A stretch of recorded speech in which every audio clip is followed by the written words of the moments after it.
Chapter 2. Signs of Christ's soon return. Coming events are in the hands of the Lord. The world is not without a ruler. The program of coming events is in the hands of the Lord. The majesty of heaven has the destiny of nations, as well as the concerns of his church, in his own charge. These symbolical representations, the fiery serpents in the wilderness, serve a double purpose. From them, God's people learn not only that the physical forces of the earth are under the control of the Creator, but also that under His control are the religious movements of the nations. Especially is this true with reference to the enforcement of Sunday observance. In the great closing work, we shall meet with perplexities that we know not how to deal with. But let us not forget that the three great powers of heaven are working, that a divine hand is on the wheel, and that God will bring His purposes to pass.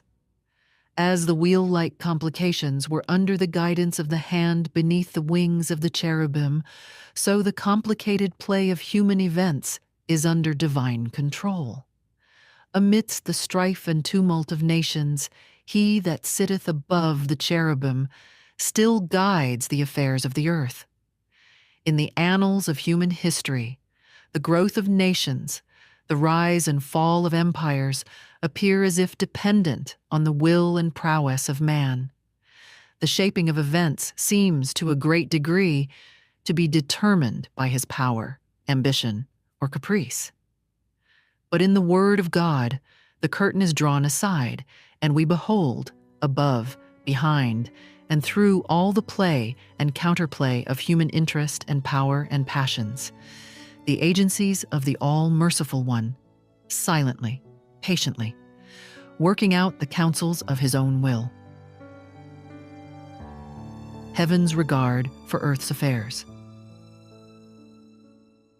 In sparing the life of the first murderer, God presented before the whole universe a lesson bearing upon the great controversy. It was His purpose not merely to put down the rebellion, but to demonstrate to all the universe the nature of rebellion. The holy inhabitants of other worlds were watching with the deepest interest the events taking place on the earth. God carries with Him the sympathy and approval of the whole universe as step by step, His great plan advances to its complete fulfillment. The act of Christ in dying for the salvation of man would not only make heaven accessible to men, but before all the universe it would justify God and His Son in their dealing with the rebellion of Satan. The whole universe is watching with inexpressible interest the closing scenes of the great controversy between good and evil. Our little world is the lesson book of the universe.